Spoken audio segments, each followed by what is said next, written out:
ye banks and beyond on ye plains, where the sun shines bright on Loch Lomond, where me and my true love were ever one together, on the bonny banks of Loch Lomond. You take the high road and I'll take the low, and I'll be in Scotland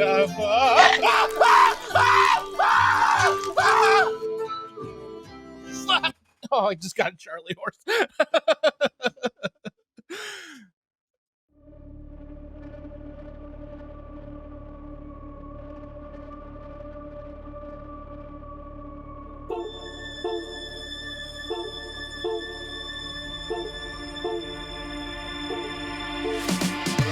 Is this a metal thing? Yes. Little taste. David, what is this? It's pretty thick. Break. I have to kill a lot of people. Just tell me what you want me to fuck. I have big tits and a tiny vagina. Oil me up, Daddy. I can't believe that Bryce prefers big tits. Mistletoe alert. This is backcountry. This guy was a real jerk. How long can Hugo be pregnant? Chomp, chomp, chomp, chomp. Oh, she's such a dick, David. Okay, everybody, put on your corpse handling gloves. Ew. Hoodie Picasso. Horror. Hello and welcome everybody to Horror Movie Talk. And me and my co-host David Day. My name's Bryce Hansen. I am a doctor, Bryce Hansen. Whatever, you know who we are. We're experts. Fuck it. This episode is a very special episode, voted on by our patrons. Dog Soldiers from 2002. I had never heard of this movie, but I'm really looking forward to talking about it. And if you're new to the show, please visit our website at horrormovietalk.com. And you'll find links to all the things, including the link to our Patreon, where you can also have the opportunity to suggest movies and vote one movie a month.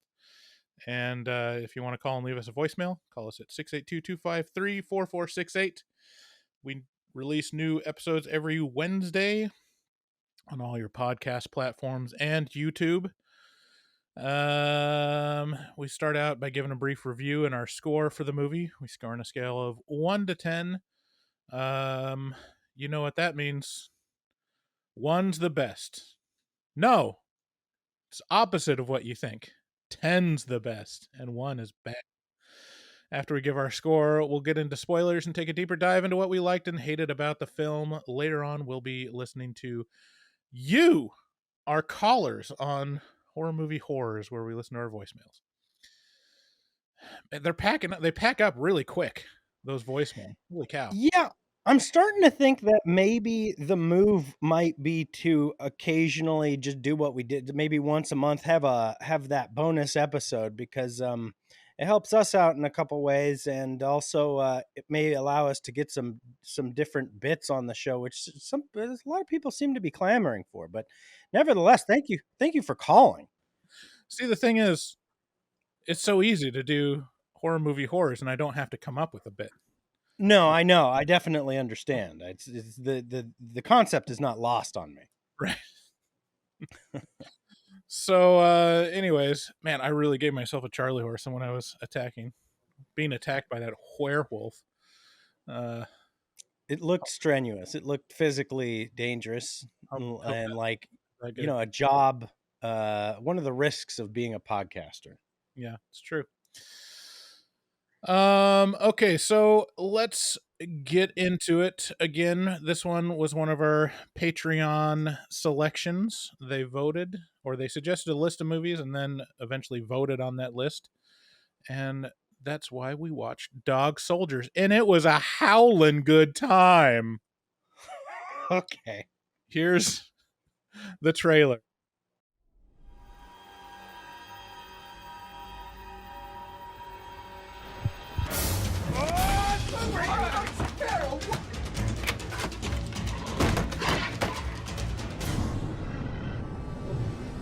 Sarge!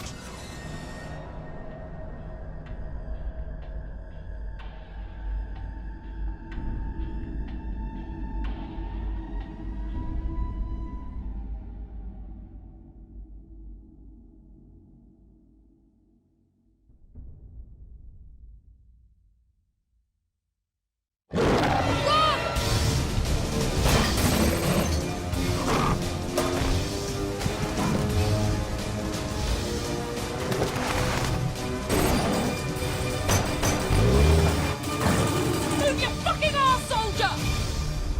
I love it when a posh bear talks dirty.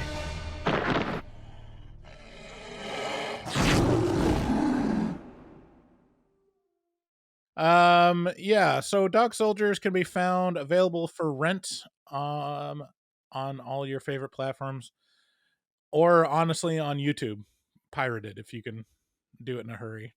I actually was looking for where to watch it, and YouTube was the cheapest place to rent, and I opened it and was about to click on the rent or buy button, and right below in the suggested videos was the full movie. Just someone had uploaded. It's pretty great. Very So, nice. Classy move of you, I must say. mhm. Why give money to independent horror? Is what I say.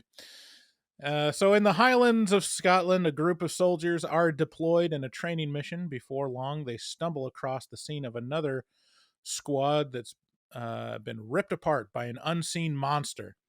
The lone survivor, Davos Seaworthy, is close lipped about what they were attacked by and why they were there, since they were using live rounds and not a part of the training mission. Soon, howling and fast moving creatures start picking them off until they run into a zoologist named Megan, who knows exactly what is hunting them: werewolves. Are you shocked? This is honestly the first time I've even heard of Dog Soldiers. It doesn't seem surprising given that it never had a wide release outside of the Sci Fi Channel. It was Sci Fi Channel before they changed the name to Sci Fi Channel, Mm-hmm. in case you're following. This is a very simple movie with a relatively low budget. I think IMDb says it's around 2 million, which is pretty modest for a movie. However, it squeezes every cent out of the budget and delivers a fun and entertaining monster movie. They opted to go completely practical with the effects, which limits a lot of what they can do with the werewolves, especially the transition scenes. But it was the right choice given where CG was at the time. Uh, there are some shots early on of the werewolves that are pretty laughable in that they look like Peach Fuzz from Creep.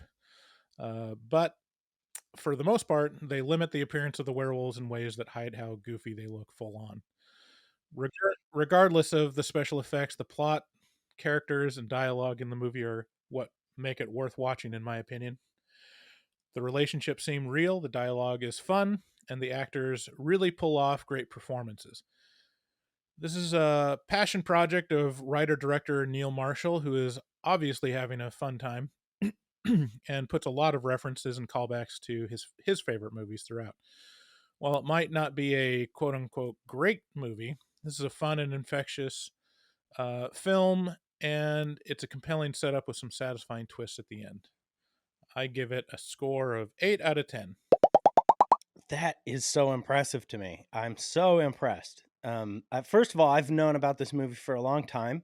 I've mentioned it to you a couple times, and you're always like, I don't know. When we were talking about this beforehand, you offhandedly said, we got to watch Small Soldiers. And I said, nah, it's Dog Soldiers. And you were like, yeah, same difference. And just showing total disdain. And I mean, it's held in high regard. It is a small budget cult classic. And a lot of people like it. I think probably because it's one of the more well done werewolf movies. There just aren't a lot of great werewolf movies out there, or just generally speaking, werewolf movies. And if you can find them, they're pretty it can get rough. I should say we are on video. If you head over to our YouTube, you can see our faces. You can see that I'm wearing one of these nice new Team Bat shirts that features, a fella killing another fella with a bat.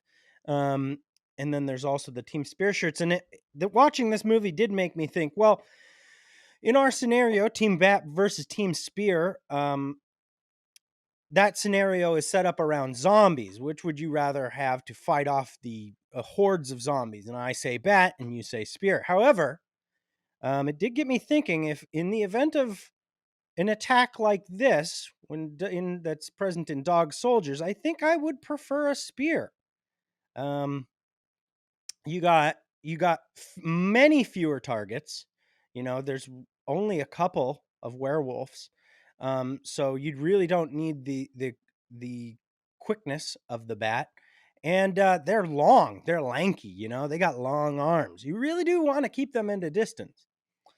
Anywho, these Team Bat versus Team Spear shirts are pretty cool. I like them. Anyway, this movie though did not do it for me. It is an interesting low budget movie in that it's not your typical American low budget movie, which is just, you really do know what to expect there.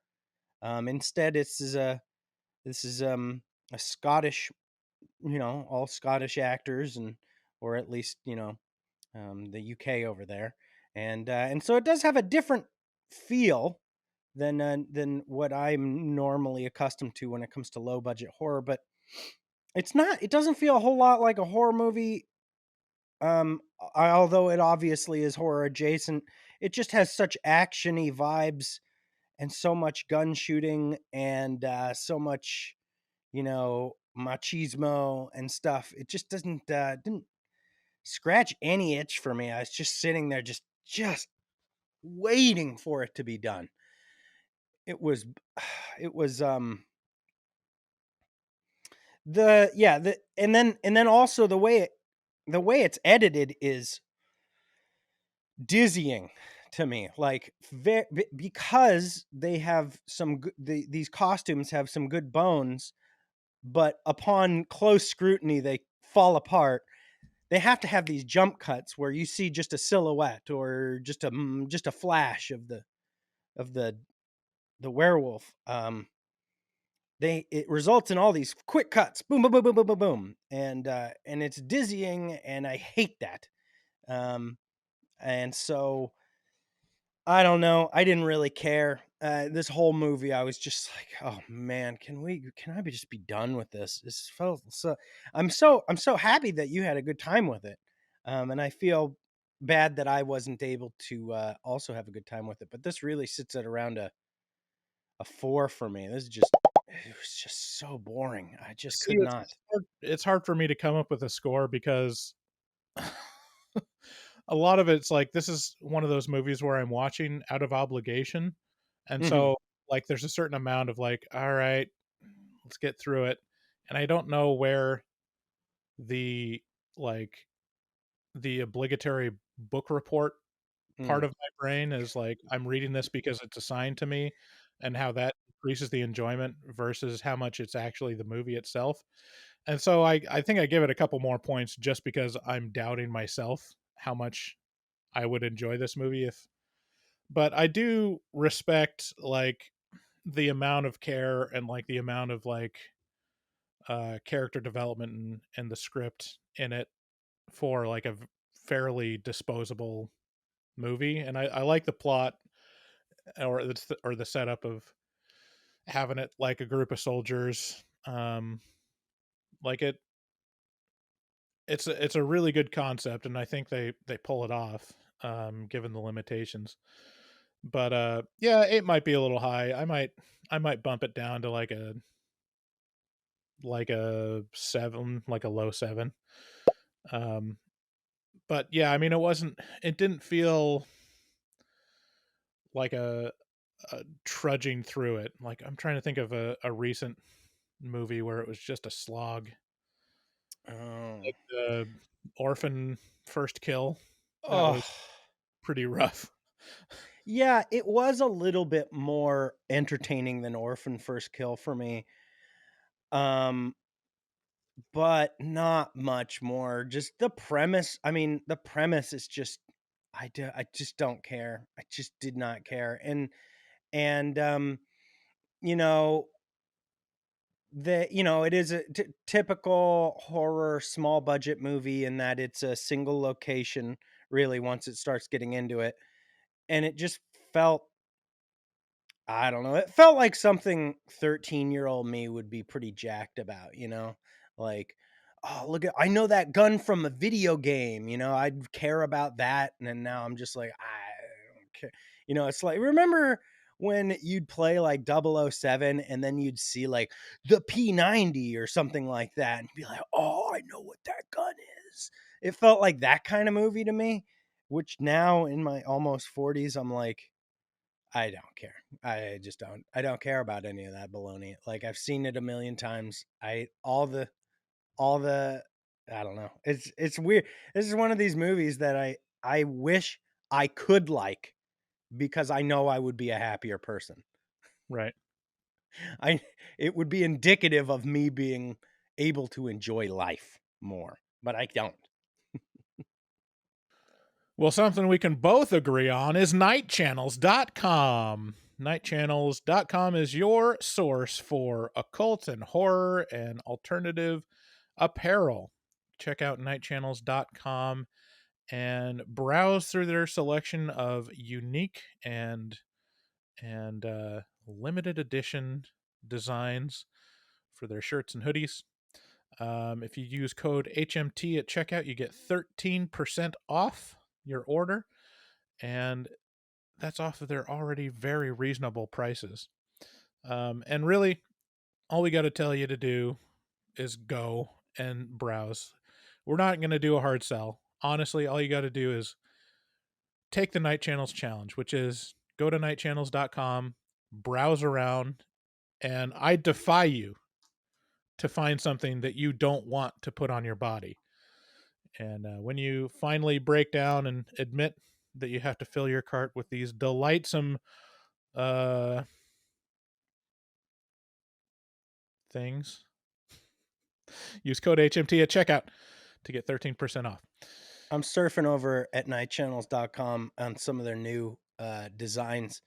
And there's a few that I'm just not going to be able to live without. We got there's a UFO with dolphins, and of course, all of these are available on their premium Bella canvas shirts, so you get that nice, super soft stuff.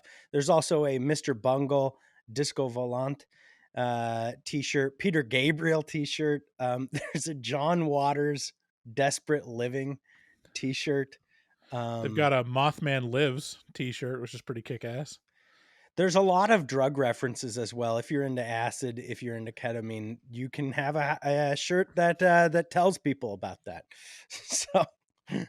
So it's we're really not joking when we say they got the best prints, because you're just not going to be able to find this shit anywhere else. It's awesome. So check them out. Yeah. And again, please use the code HMT at checkout so they know that we sent you. Yeah, another plug we'd like to make that we've mentioned a couple times already is our Patreon. If you're listening to these commercials, another benefit of Patreon at a certain level is you don't have to listen to commercials, and you get to listen to episodes as soon as they're edited, which can be up to 2 or 3 days in advance. So if you love us, let us know. Join our Patreon. Also, David is repping the Team Bat shirt. My Team Spear shirt is in the mail, hopefully. And I've got our logo tee, both of which you can find on horrormovietalk.com/shop and get there. And especially the Team Bat and Spear shirts, we're doing that through a print to order company. So that should be available worldwide. So if you've been holding off on ordering a t-shirt because you live in the UK or in any of the penis looking countries, have no fear. We got you covered. Available wherever shirts are worn. Right. Whenever we do our own printing and like shipping, which David has been handling for a very long time and is probably kind of tired of it at this point, um, we have to charge exorbitant fees to send internationally. So that turns a lot of people off from ordering, but not in this case. If you want a Team Bat or Team Spear shirt, also, if you notice the design on Team Bat, show them the design again, David. Lift up your tits. There you go. That was designed by our resident artist, Dustin Goebel. He's a professional artist who fucks hard and helps us out a lot. He takes commissions for artwork from HMT fans if you contact him on Instagram at dgoebel00. That's at DGOEBEL00 on Instagrams. On the Instagrams, all of them. Reach out to him and make your artistic dreams come true. If you want to leave us a voicemail, call 682-253-4468. Thanks again for listening. Let's get into spoilers.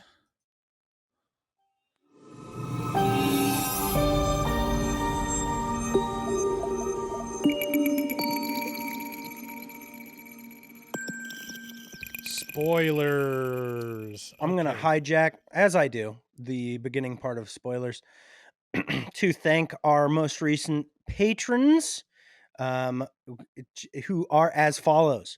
Caleb, thank you so much for supporting the podcast. Matt B, coming on back. We appreciate you, buddy. Haley S, and of course, Corey G, who is coming in with a tremendous donation and getting a lot of value for it. And thank you all for joining up.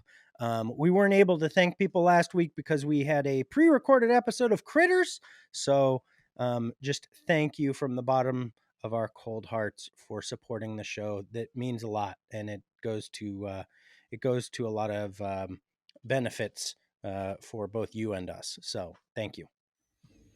Yes, thank you so much. We love all our patrons. Actually, another one of our fans, I just want to thank. I don't know if I mentioned this before, but this was from Anna in Finland. So we got use out of her peach fuzz mask that she sent us. Should I wear this for the rest of the episode? Of course not. Or maybe I can wear it as a hat. I like it. That's good. More reason to head on over to our YouTube channel. Yeah, there we go. I'm so interested. So you had a pretty good time with this. It was fun. It's an enjoyable movie. Like in this lane, I think like the caveat is like you have to set your expectations at like a quality straight to video movie. Like it's right on that line of like budget and quality to where it's a straight to video movie that is believable that could be released in theaters. Yeah. You're definitely not wrong. I mean, it's the weird part is they really knew how to get the most mileage out of these costumes, right? Like that's the impressive part of this is you get some impressive werewolves, but they knew they had the appropriate amount of confidence in their ability to scare you. So they would show you this much, Right. Just a little bit. Yeah. Lots of quick cuts to like get around the goofiness of the, wolf fangs and stuff. Because supposedly they're like animatronic, but I don't remember ever seeing any real believable movements in like the wolf heads. Like most of the time it looked like it was just a big wolf mask that was like comes into frame. It's not like whatever animatronics they were using, it was not speedy. It was not like chomp chomp. It was like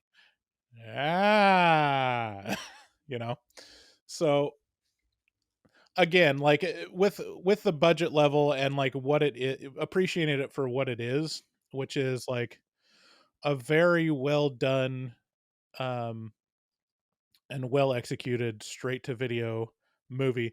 And see, the thing is, like, when you're on that line, um it gives you a lot more freedom to be goofy and to be fun, because it's not, if you're like if you're spending $10 million on a movie, all of a sudden, like, you know, you can't put in that Matrix reference, or else a suit in the studio is going to be like, yeah, that seems out of place. Let's not do that. Um, so, anyways, I think it's fun.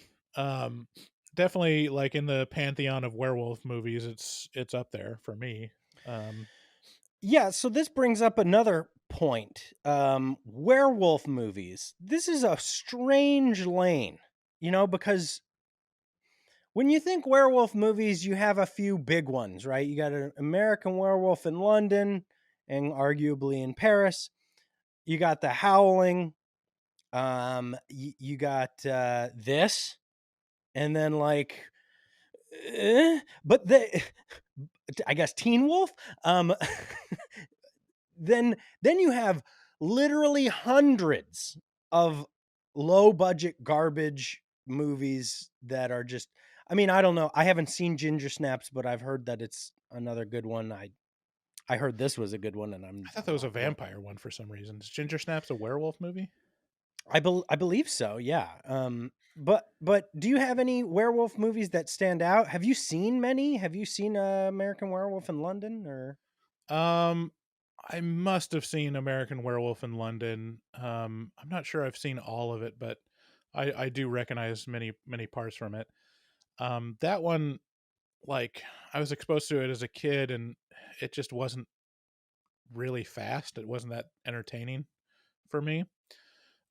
Teen Wolf is great, and Teen Wolf 2 is also great. So Teen Wolf 1, who's Teen Wolf 1? Do you remember who played Teen Wolf 1? Was it what's his face? Shaky Man? Well, Shaky Man McBoots. And then Teen Wolf 2 was I don't know. Brendan Fraser? I don't know. wow, I just forgot his name. The guy from Arrested Development, Jason Bateman. Jason Bateman? Yeah. Weird. That was like his very first movie almost.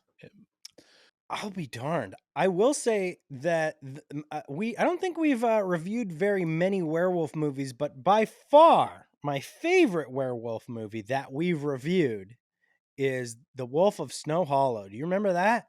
Yeah, the only other werewolf movie we've reviewed. Yes, I do remember it. That was such a ripping fun time. That was a great movie, man. Yeah, that's another one that's similar. It's like low budget, like kind of that goofy, believable, could be released in theater line. Yeah. Other ones growing up I haven't seen, but there was like a werewolf movie with Jack Nicholson that I've always wanted to watch but haven't. What? Yeah, and I think there was another one with like Benicio del Toro. Yeah, and then Jack Nicholson. yeah, and then of course Twilight. I mean, Twilight's great. Yeah. But yeah, so let's get into the movie. So it opens with like a dual cold open, I would call it, which is they have this couple having sexy time, and the girlfriend just gifted her boyfriend a silver letter opener, and then immediately gets like bifurcated by by a werewolf. and and I don't know, you'd think that if you saw your girlfriend get bifurcated by a werewolf and you had a silver letter opener within arm's reach, and that you specifically looked at, that you would have done something about it before the werewolves tear you apart. But not this guy. Don't blame the victim, Bryce. All right. He just saw his girlfriend. get This bifurcated. goes to kind of one of the features of this type of movie, which is everyone is very conveniently dumb in the most convenient ways, where it's like everyone knows what a werewolf is and everyone acknowledges what you need to do to kill a werewolf, and then no one does anything to accomplish that. They're like, well, let's see, we've pumped about 500 rounds of you know, high caliber rifle rounds into this thing, and it has not done a thing. What should we do? Keep Let's it get up. some more bullets. Keep it up. Just got to keep it up. Yeah, this is the most maddening thing for me about zombie movies Uh-huh. is this weird trope in zombie movies where you're not allowed to call them zombies, and you almost have to like discover how to, like it's complex to you. Like you're like, I think if we go for the head, that might kill him. And and it's like, just be like, oh, we're in a zombie apocalypse scenario. Everyone knows what to do because we're people who have been contemplating this for 70 years. Right. Yeah. And some of them, I mean, now it's like that's such a trope that if you make a zombie movie now, it's almost like a foregone conclusion that you have to address that trope of like, so they're obviously zombies, right? Like that was like Adam Driver and what was that movie? Ghouls. Yeah, The Dead Don't Die. The Dead Don't Die. The Oh, movie so that everyone hated except for you and me. I know, and we loved it. Loved it. We were roaring in the Ghouls. theater for that movie. Oh man, that was so much fun. I want to watch it. I think I've watched it again a couple Yeah. times. Ghouls. Yeah, it's pretty rare that we find a movie that we're like, I do want to watch that again. Like I think most recent is Barbarian. I got to watch Barbarian again. I Now watched that it it's again. It was so much fun. Oh, it's so. But Barbarian is one of these movies that I will watch constantly for no other reason than to introduce someone else to it and watch them watch it, because it's such a great reaction movie to have somebody next to you just getting drugged down this hallway, just being like, oh no, oh, what's down there? And you're like, it's gonna get worse than that. And they're like, no. It's so good. It's so Yeah. much fun.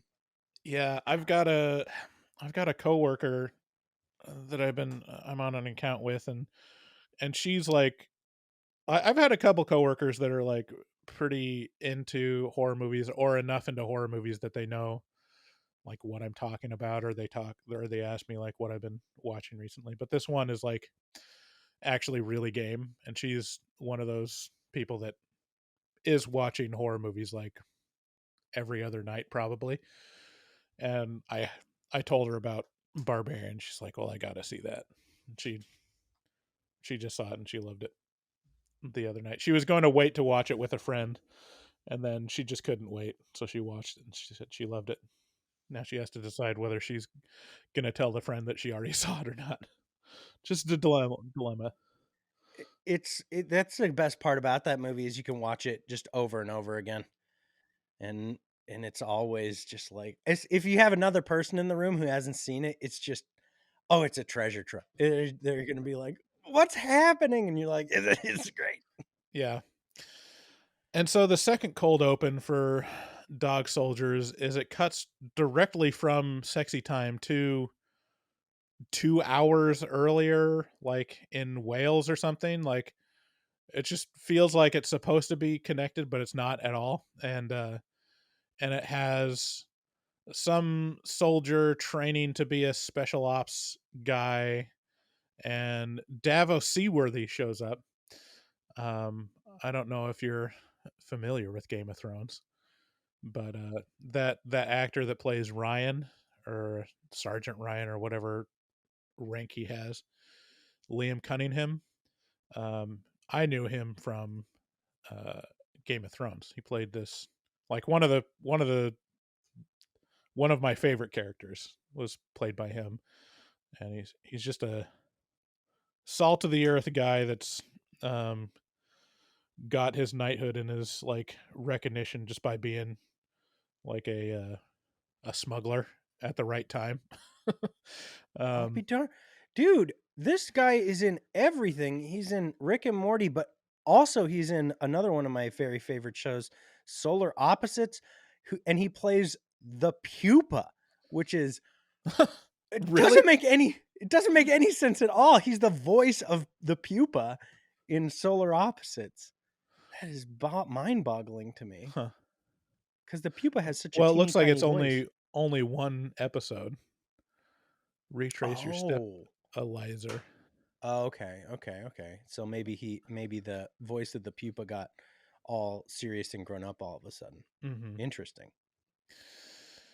Yeah, and he goes like full Shakespeare in this role because like he asks the main kind of the protagonist of the movie is what's his name, Cooper, played by Kevin McKidd, and Cooper is the soldier that's like training to be special ops, and from what you gather is like he's been on the run from this special ops team that's trying to find him and capture him, and since he took so long he's like able to join if he completes one last task, which is shoot the dog that's been hunting you in the face. And he says in his Scottish brogue, "Nay." I don't know. But he says no, and the Davos Seaworthy is very angry. And there's this moment where this interchange where um, Ryan is the name in the actual movie. He says, "You failed yourself," and it's very dramatic and very like stage play Shakespeare theme, which is like I love it. I love it that they're taking it so seriously, you know, and that the actors are giving it their all for the performance, you know. Yeah, I was watching this. So our social media guy is here at my house right now, um, visiting us, and Mark, and he was watching this with us, and he posed a question. He said, "In these low budget movies, what's the? It's a good question. What's the goal? What are they try like?" What's the director going for? What's the actors are they trying to become famous? Is this like are they thinking this is going to be their breakout? Like are they just doing this for the love of the craft? And all I could say was yes. All of those things think about all the discussions that would take place in this sort of scenario. The director's like, it's going to be big. We're going to do it just right. Your face is going to be recognized by a lot of people. And in this case, he's not wrong. You know, unfortunately, I don't think this director did a whole lot else. Um, He did The Descent, one of the no best horror movies shit. of all time. He Yeah, did The Descent. yeah. No, he's good. He works a lot on TV, mostly in TV, but he was the director of The Descent, and I Holy moly. believe The Descent 2, maybe? No. That's crazy. Well, No, but I mean, I you look at his IMDb, and a lot of it's like he did a couple episodes of Game of Thrones, couple episodes of Constantine, episode of Hannibal, wow, he did couple episodes. Hellboy 2019. Yeah. Okay, my apologies. I must have been looking at the wrong part of his credits. I wasn't looking at the director's part of his credits. Wow. But anywho, so the answer to that question of like, what are they going for? It's like to make a good movie and to become famous and to make money. You know, just like any other movie.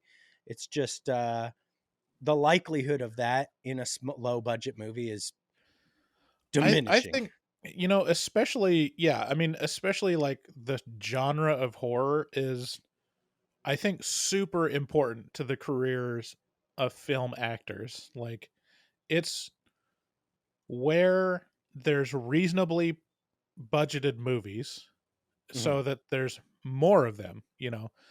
Like you can make a horror movie on, you know, a reasonable budget that's still going to get wide release and still going to make a lot of money, and like people will see it, as opposed to a drama. Like, how many dramas are you seeing in theaters right now?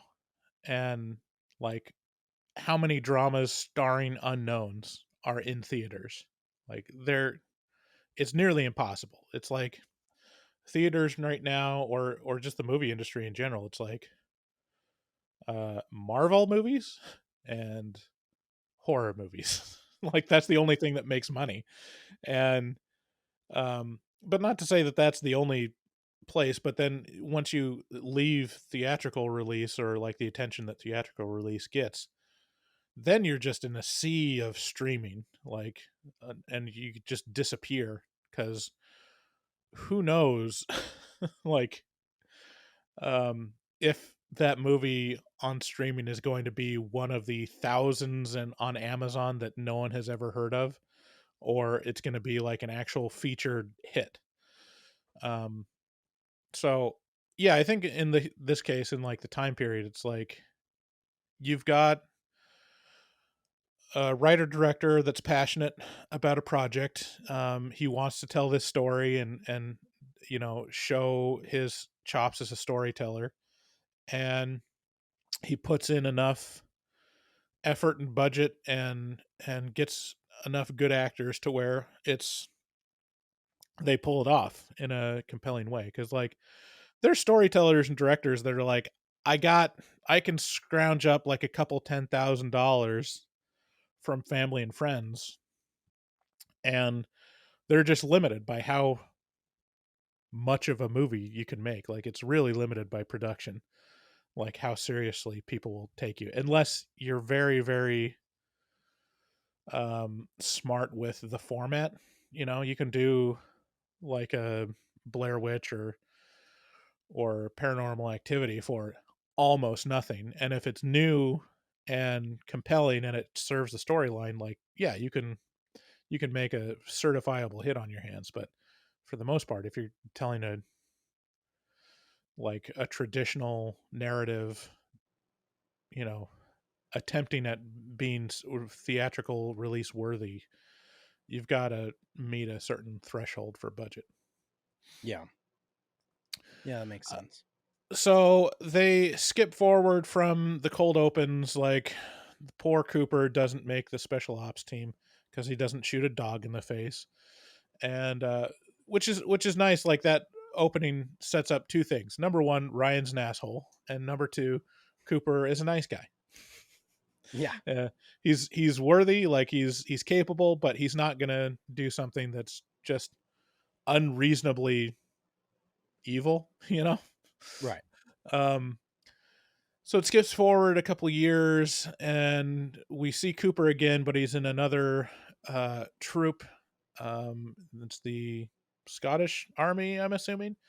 They're doing exercises in the Highlands, and they've got, you know, blank they're shooting blanks. They've got like a yellow thing over the front part of the barrel of the rifle, and they're just doing exercises to see if they can infiltrate the other units location that's also on the exercise.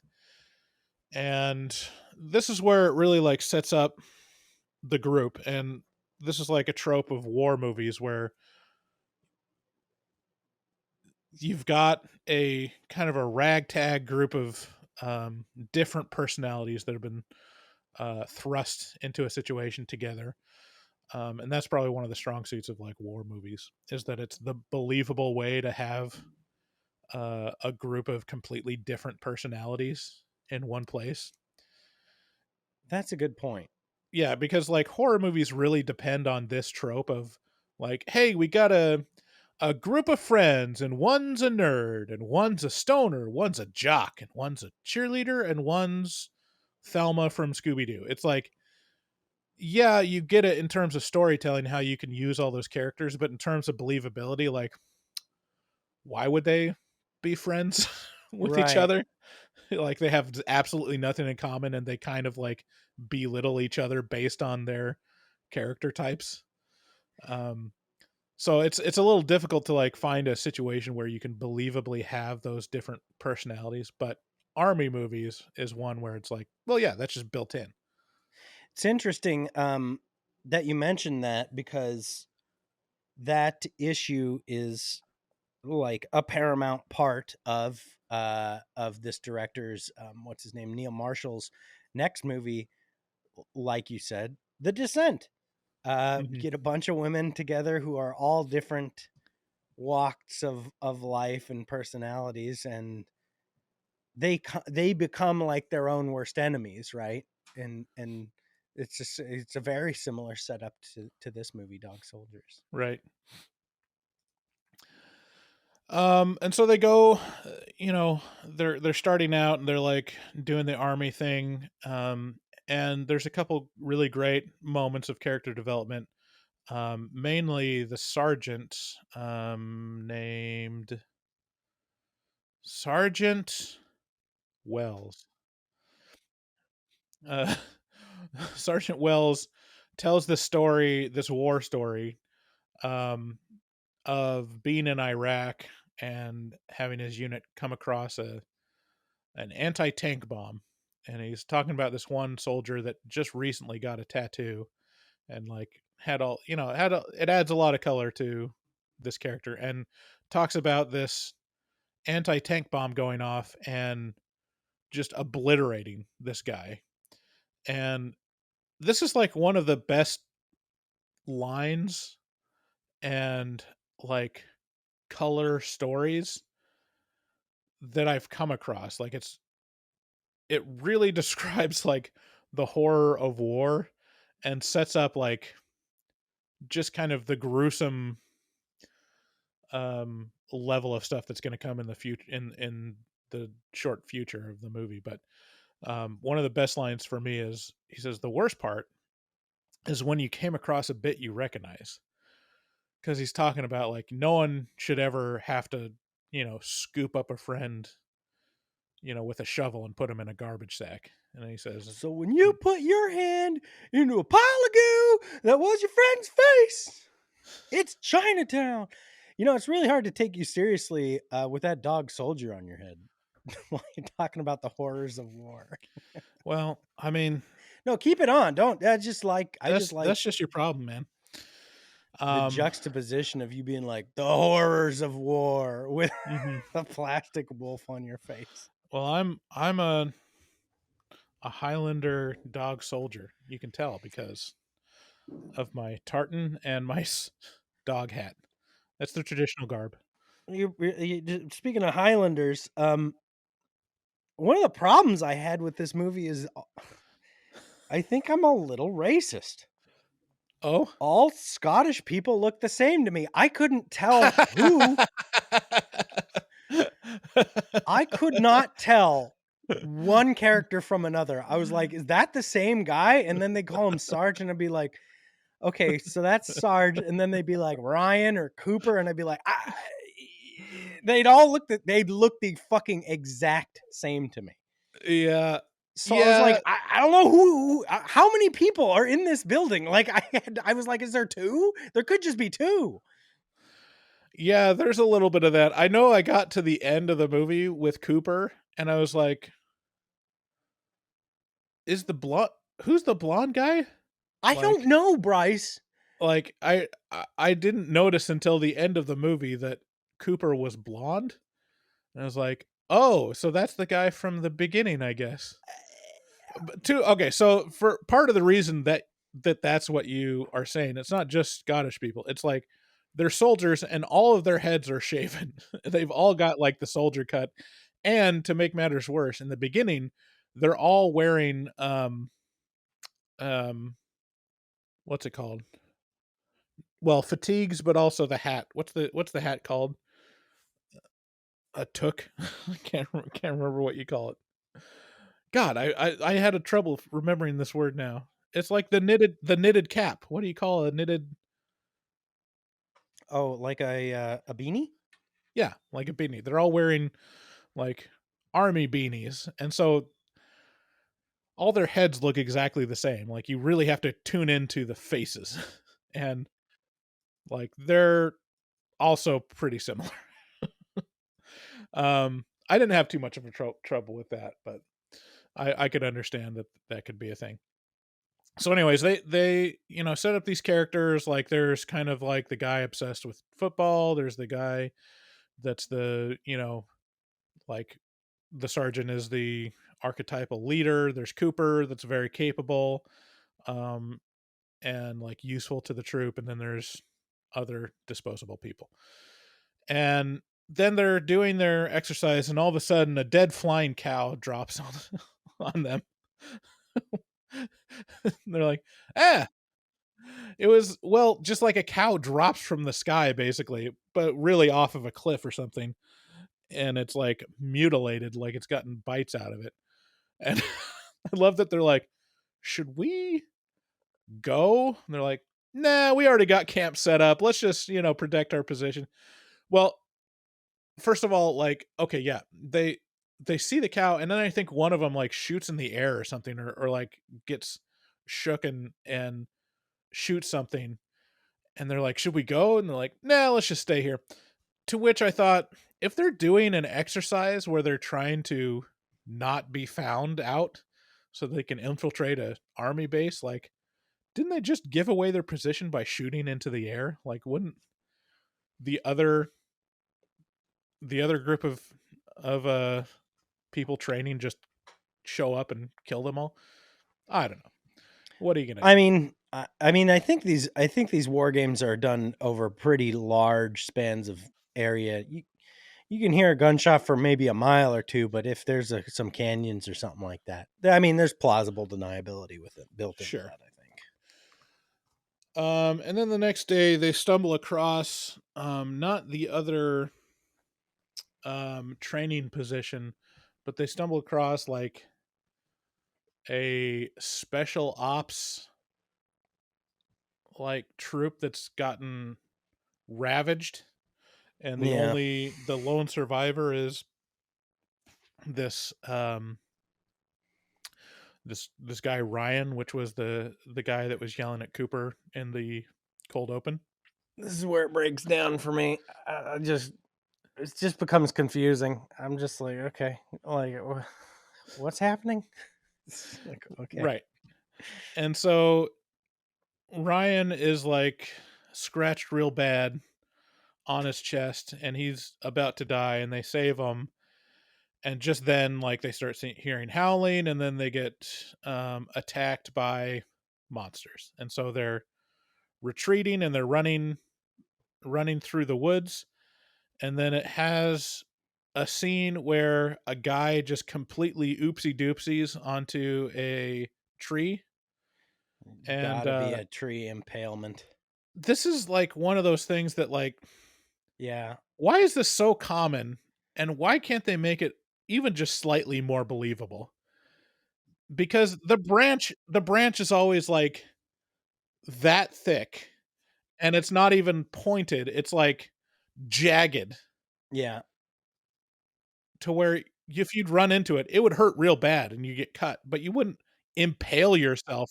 Yeah, you get knocked down and the wind be thrown out of you, but you'd have to be moving at least 30 miles an hour to have that thing go through your chest. Right. Because he went from a standstill. He was like standing looking. He was like, what's that? And then he turned around and like started moving and was impaled himself 3 feet deep on like a 4-inch stub. And right.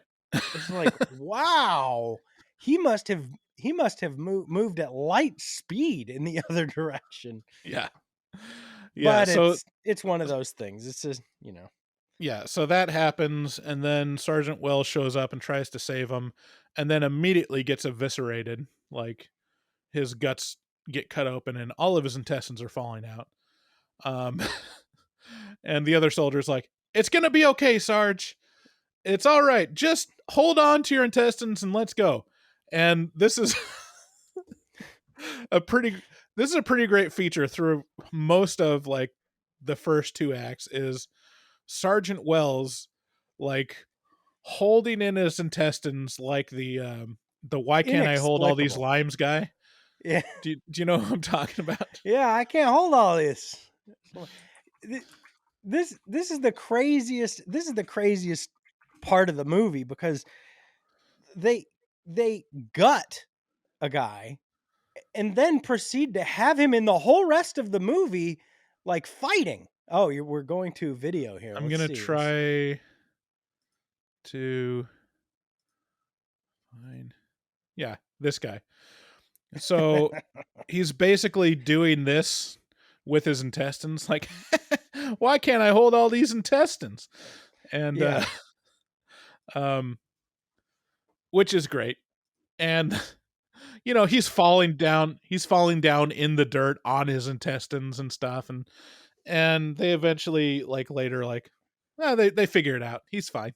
Just brush it off, you know. Just push it back in there. Yeah. I got some pine needles on my guts. Let me just wipe that off. Hey, that actually, if anybody has experience with this, if a part of your body comes out like this and then, you're like push it back in, but it's got some like dirt on it and you like go to flick the dirt off, does that hurt? Can you feel that in your guts when you flick it off? Ugh, it's making me upset to talk about, but I still want to know the answer to the question. Ugh, that's so gross. Yeah, Ugh. that's a weird. Well, I mean, you do feel when stuff is happening in your stomach and intestines, right? Like, you can Okay, feel all gas. right. I'm pretty That's sure you would so feel gross. like This is I think apparently I the can't place deal with where this. like you can't feel, like, surprisingly, your brain doesn't really have any nerve endings. So if you like do stuff in your brain, you can't feel it. I can't. Don't. It's. I think the takeaway is it would hurt, David. It would hurt a lot. And so they're running away, and then all of a sudden this lady in a Jeep appears named what's her name? Sharo. Her name's Megan. Megan. Not even close. Charlie. Not even close. It was named Megan. And she picks him up and they drive away to, and this is like the part where they're like sitting in the Jeep and all of a sudden, like, you get some real good and probably not very impressive views of the werewolves, because it's like, it's definitely like they look out the window and they see rawr. You know, it's like, Yeah. It's so funny at the end of the movie when they show the still pictures that were taken, the werewolves look very impressive. It's like they look great in photos. Like when you see them moving, not so much. Like, it's not believable at all. And then she takes him to a house, and like the rest of the movie happens in this secluded house. Oh, thank God you're saying it that way, because that's the only way to say it. She Yeah. takes him to a house, and then the rest of the movie happens, and then it's done. Right. Well, and here's the thing. It says this is like the less believable thing. And it struck me as like, well, that doesn't sound like that would be super possible. And then in the trivia or in the notes on IMDb, it points out that, yeah, that's not really possible to be 50 miles away from everything in the Scottish Highlands. Scotland is not a huge country. Like, the Scottish Highlands is not a giant secluded area. It's, it's got towns in it. Can you imagine being 50 miles away from absolutely everything? That means like you would have to go into town if your car got down to a quarter tank. Like, you would just need to make a trip. So there are lots of people who live life like this. I mean, even in America, like up in Alaska, there's a lot of, there are a lot of. It's pretty interesting. There's a lot of people who really, really, really live in remote places. Yeah, well, let's not say a lot. I can accept that it's possible and that there are people that do it, but it is not. Huge portions of the earth, like there's massive portions of Africa. There's huge amounts of land in Russia that, are just far away from everything, It's like there's a lot of people who do it. Yeah, yeah, true. I think Um, huge portions of Canada, I mean, it's like this is not. I mean, there's not a but lot of people in these places, but that's there's a like when you're decent amount. talking about like hinterlands and like deserts and stuff, where it's like literally uninhabitable for civilization. But some guy will go out and live there, or like on an island or something. But in a massive land that's connected to, one of the most populated countries in the world, like, yeah, a little less believable, you know? Yeah, sure. I mean, yeah, I don't know. There's a romanticism to it that I get why they did it. Sure. I'm trying to find this. Anyways, so they're at a geological oddity, 50 miles away from everything, and they go to this house. There's a little doggy there that I think is criminally underused. They should have used more with that dog. Um, but apparently that dog was one of the worst uh, dog actors to work with. Like it wouldn't do anything that they wanted it to do. So maybe that's but like his starring moment is when he grabs um the bandage on Sergeant Wells that's covering his intestines. And it just looks like he's got one of his intestines and is pulling it out. Like it makes no difference whether it was a bandage or an intestine. Like the reaction is the same. Right. So maybe I should wear it to the side. Is this more broguish? Oh, that's Yeah, I stylish. like that. It's That's nice. that's fashionable. That's how they would do it in Paris. Yeah. um. So they do an operation on Sergeant Mills, the Sarge, and that's a pretty great scene because they get really drunk and like they super glue his gut back together apparently, and not sure how successful that would be with you know a wound so big that your intestines are falling out, but they made it work. And apparently in that scene the guy is actually drunk. Uh-oh. Oh no. And it's gone.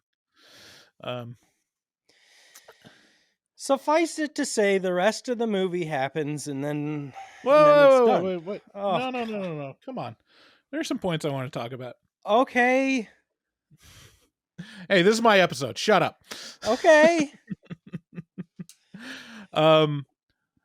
I love the other thing, like when we're talking about they know what it is, but they stubbornly refuse to do what you need to do to confront werewolves. And Right. one of the best lines in the whole movie is, "You can't seriously believe in werewolves," said by a guy who has just seen multiple werewolves. Like definitively, with his eyes and fought them off. Like he still has the werewolf hair that he pulled off of the arm in his hand, This and is he's like like, Act 3, "You guys and don't they've already believe in talked about werewolves, do you?" werewolves. Yeah. It's like a guy having God and Jesus Christ and a choir of angels show up to him and like say, "Yes, my son, I exist and I love you," and then disappear and like talk to his mom. I was like, "You don't believe in that superstitious shit, do you?" That's a load of crock of baloney. Um, and then like they continued doing the same thing that they've always done, which is shoot the werewolves, which does absolutely nothing to them. Apparently, they can cut off arms with like a long sword, but they don't do that again ever No. after that happens. And then, um, for some reason, the werewolves are super camera shy, so they keep like flashing the flash in their eyes, which I'm not sure is ever explained. But They have heightened senses, You know, they got a Uh, super smell, they got super vision, you know, they have night vision. They explain they have night vision, so when they flash the camera in its eyes, it's like, oh, it's too much. My night vision is thrown off by this. yeah, and then um, what's the other one? And then there's a couple twists at the end, which make it. I mean, make it a little more interesting for me to where it's not just like, oh, they fight him. It's not like the zombie ending necessarily, or maybe it is the zombie ending, but basically Yeah. Ryan, the guy that was the guy that shot the dog from the beginning, he's somehow miraculously healed, and then he turns into a werewolf, and then so it's a kind of a foregone conclusion that the sergeant is going to get healed and turn into a werewolf too, and then it's also revealed that Megan is a werewolf, and she was always one of them, and Why so are all these people werewolves? I didn't understand any of that. well, Ryan and Sergeant Mill Sergeant Wells, well, they were attacked by the werewolf. And if you get attacked by a werewolf and you survive, you turn into a werewolf. That's just werewolf lore, David. And so there's a lot of werewolves a lot of more werewolves that show up at the end, and there's lots of explosions, and only until like the after credit scene does Cooper finally find the silver letter opener and stab the Ryan werewolf and kill him, which is like, Jesus Christ, finally. It's like it shows that stupid silver letter opener in the first like 10 seconds of the movie, and you don't see it actually used on a werewolf until the last 10 seconds, which is impressive. Um so it's fun. Like I think it's like appropriately goofy. There's a lot of movie references if you catch them. Like one of the characters' name is Spoon, and he gets attacked by like three werewolves, and he's Spoon is kind of like the favorite character. He's the comic relief, and then he gets torn apart, and I think it was Sergeant Wells was like, "Where's Spoon?" And the other guy said, "There is no Spoon," which is a reference to the Matrix, which came out just a couple years before. Yeah. Um, Dude, 99, I think, was one of the biggest years for movies ever. Doesn't it kind of feel that way? yeah, Wasn't The 99 Matrix was huge. 99? Yeah. I think 99 was The Matrix, Fight Club, I think Requiem for a Dream, maybe. There was like one movie from every one of my favorite directors out at the same time, I think. Yeah, I feel I like think David Memento Fincher. came out then. Yeah. Yeah, Austin Powers, The Spy Who Shagged Me, which is the best one. You got The Mummy came out in 99. You got Star Wars Episode 1, Phantom Menace. Obviously. You got Sixth Sense, which is the biggest one besides Star Wars. Toy Story 2. Yeah, damn. Just a fucking amazing amount of huge movies. Yeah, The Matrix. Man, it was a good year. American Pie, Wild Wild West. Wild Wild West. Yeah. Yeah. So a Wow. lot of great movies is what you're saying. Yeah. Stuart Little.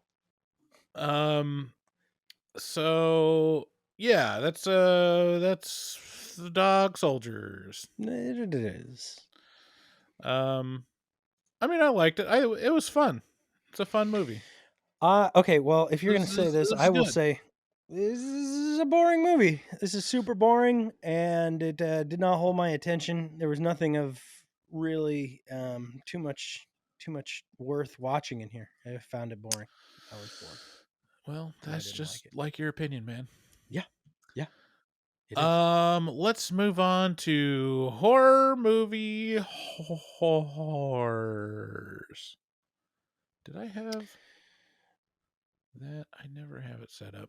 We have a lot of calls, and I don't know, maybe next week we should do a bonus episode. What do you think about that? That'd be that gives us more hours per month out there, and I think it lets people get their jollies off. It was well listened to the last time we did it. Yeah. Well, let's go through them. Let's see how many we get through. Let's start with the oldest. If you guys want to get a hold of us, call us at 682-253-4468 and let us know what you think. No one will answer the phone, just a voicemail will greet you. So you don't have to worry about like being scared of talking on the phone.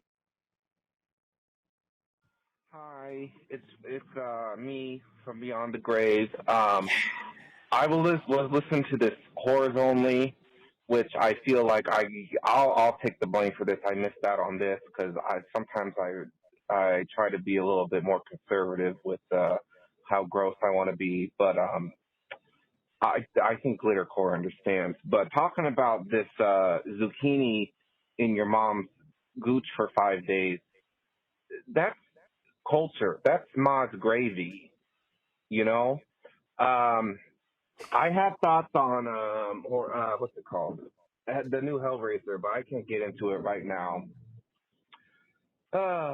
Anyway, gabagool.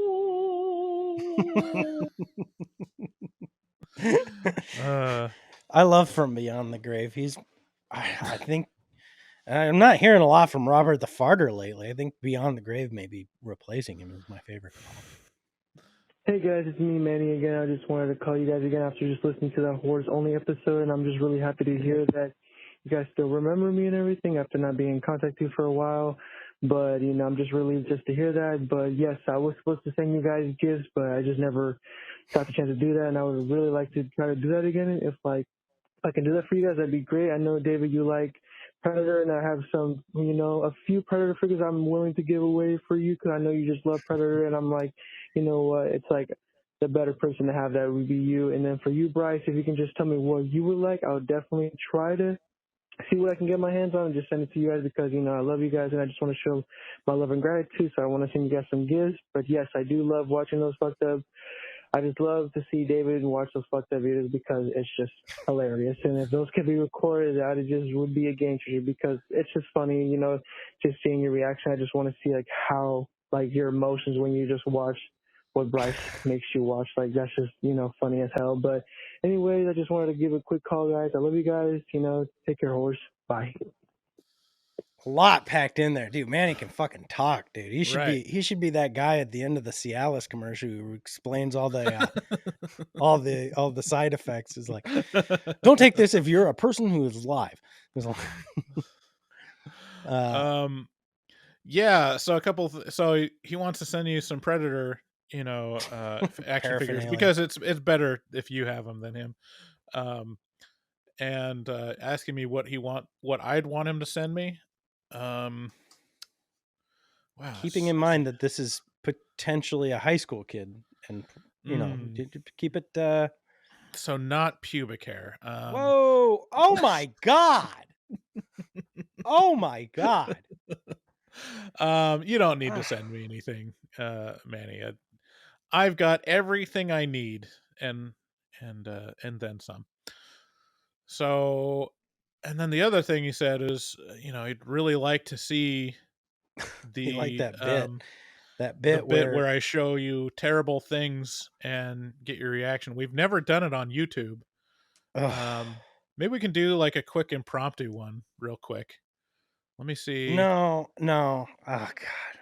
Let's find some. None of these are terrible. Listen, boys, you're in looking sight there today, boys, yeah? We were getting ready to come down to ye today. In the next 20 minutes. You're going on out of sight, boys. I'm gonna cut every one of you up when I get to you. We're going to Eden. You're dead. Eden Derry's group in blue blazing tonight, you understand? Eden Derry, I'm gonna cut every one of you. Man, woman, or child, I'm gonna cut you up when I get to you. Paddy boy, we're going to Eden Derry. If you ever come around my grandfather's place again with weapons and go on out of it, I'm gonna cut you. Children. And that I'm a very heavy grandchild I have. I'm gonna do it, don't lie to ye. I'm gonna kill ye. Come back to the site. You fucking chanty. What you have to the ground. Now you come over to my house. I'm in the one house. I'm in the one house for that 16 year. I'm 16 year a minute. Look around here, chap. Look around here. I'm 16 year in the one house. You go to my mother and father's place. My mother. You knew you wouldn't get out of it. You will not lie in that house tonight. You wouldn't get out of it. Get shot, Billy Man's dirt. You wouldn't get out of it. You will not lie in Eden Derry, Paddy boy. You will not lie in it, chap.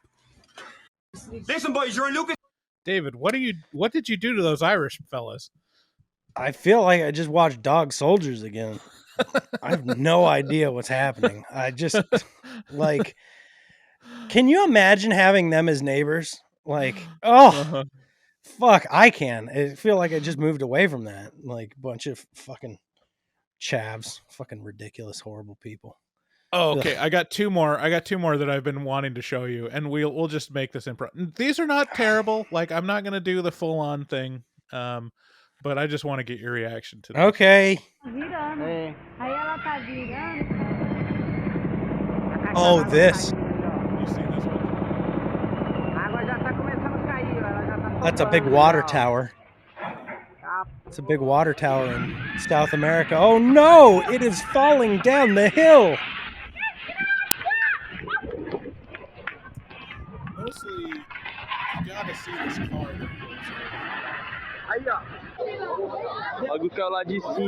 Wow. The car's just a piece of paper.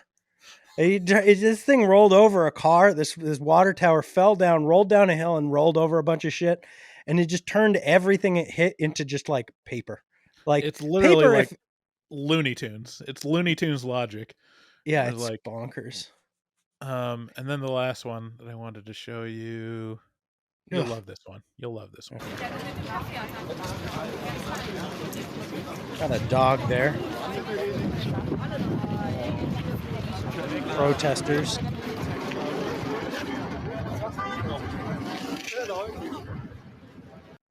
All right. So far, what do you think is going to be the stance of these protesters? I can't really tell what's going on so much, but maybe you could set me up. Well, just from reading the signs, we got make love, not meat, and protect love, something violence. Get rid of okay, so violence. they're like PETA people or like vegetarians or something. Yeah. And then we got an interview with this guy. Okay. Once I had a sexual relationship with an animal. It was a dog, a male dog, who was, who used me, let's say. And in the moment, I'm living together with a German Shepherd bitch. For me, it is far easier to build an emotional relationship to an animal than to a human. And so for me, it's even easier to have some sexual contact with an animal than with a human.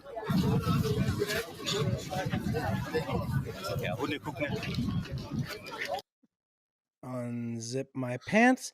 No, these people abuse dogs sexually. I'm not sure if that's the whole cadre or if it's just that guy, but I love the fact that he's talking very casually about, oh yeah, I make love to a dog. I've got a bitch at home that it's a lot easier, having a sexual relationship with an animal versus a human.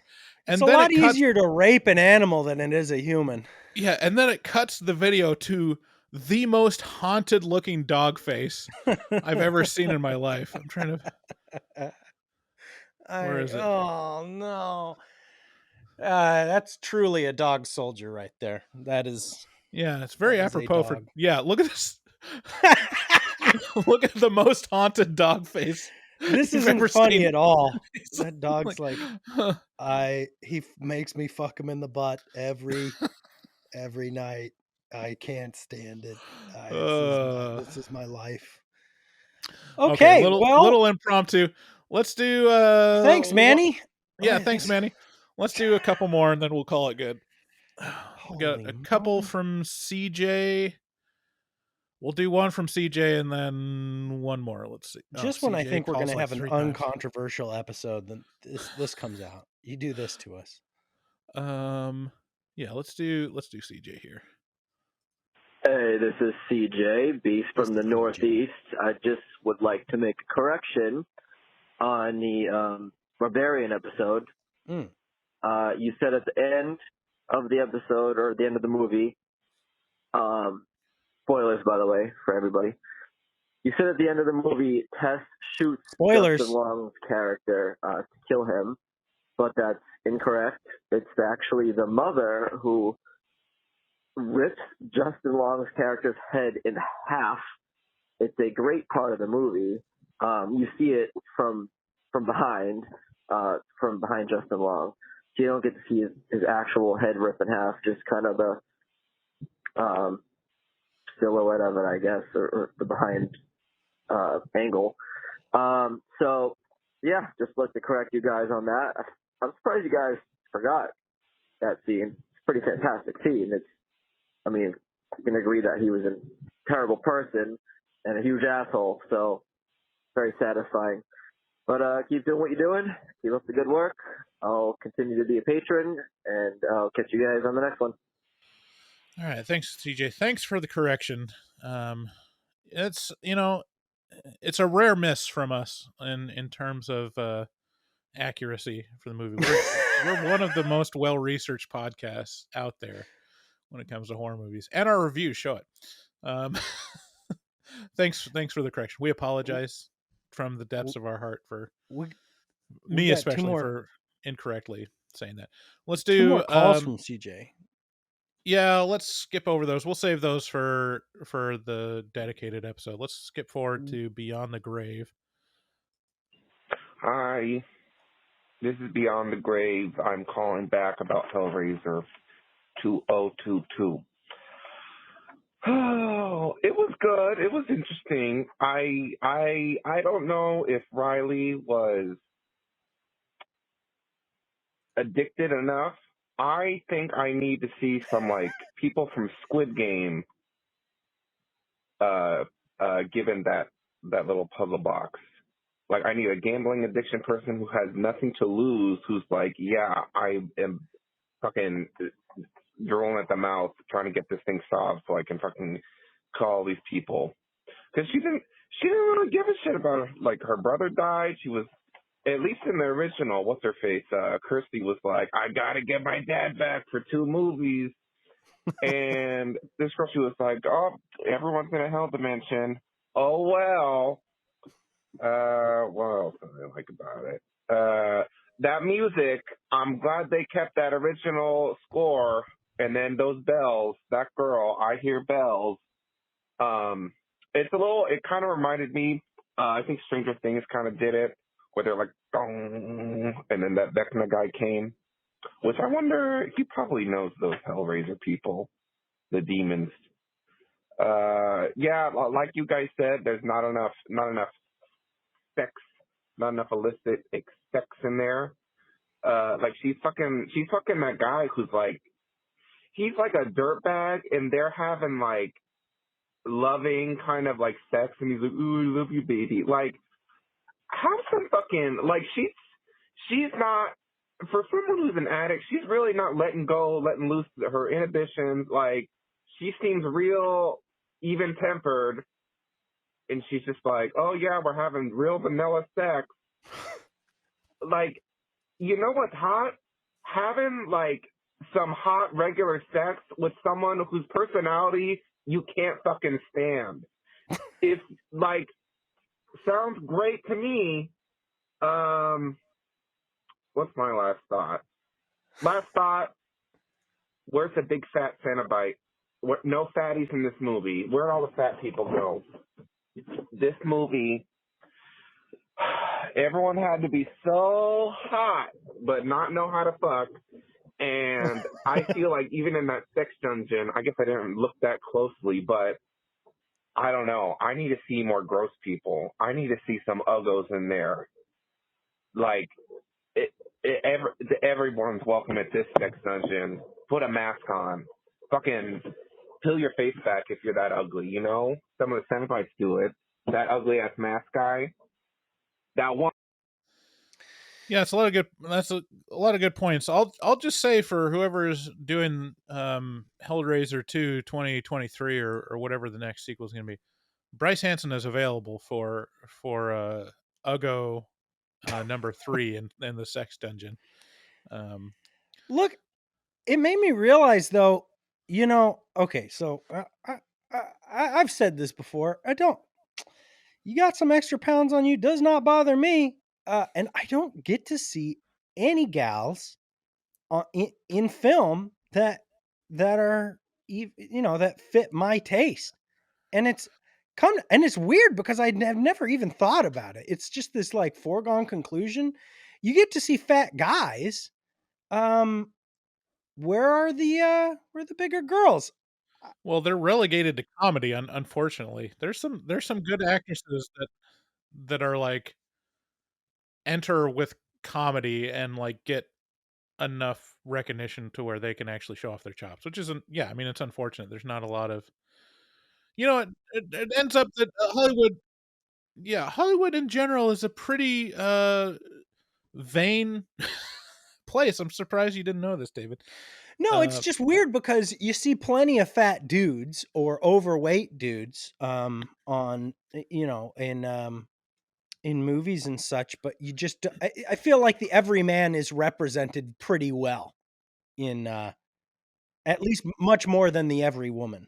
Yeah, I think there's probably that's a good question because there's probably more of a willingness to use schlubby guys, especially as character actors. Like character actors that look weird are always in demand on the male side, but it seems like character actors on the female side, they're less willing to cast like a normal looking person. I mean, there's plenty of women that are character actors that are, not the perfect shape or whatever, but they're like it's like a handful compared to the cavalcade of men that you see very often.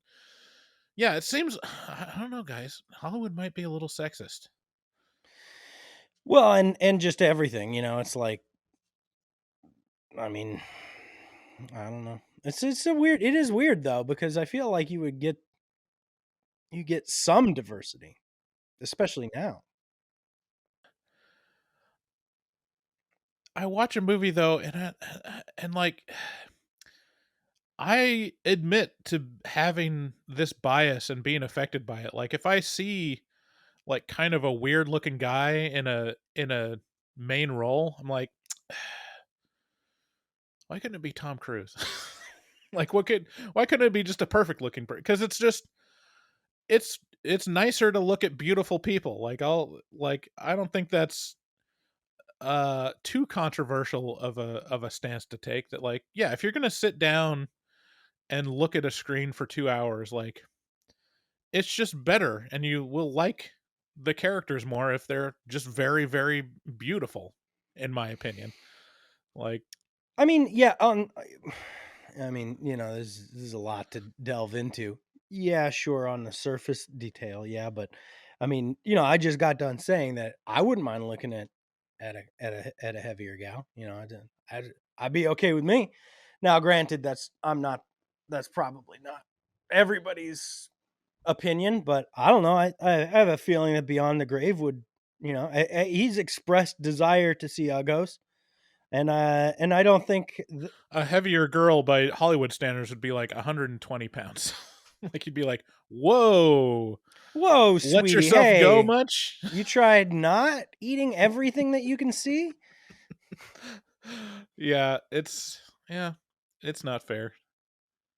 It's not a yeah. And then I think also the other thing is that I think there's probably a lot of self-selection happening in Hollywood to where like, yeah, if you really want to be an actor and that's like your passion, and then you just look and see like, well, I'm kind of ugly by like normal standards, so maybe I should get that accounting degree, just because you look at it and you're like, well, that's obviously not going to happen. And people around you would tell you, that's obviously not going to happen, sweetie. So let's, have a fallback plan.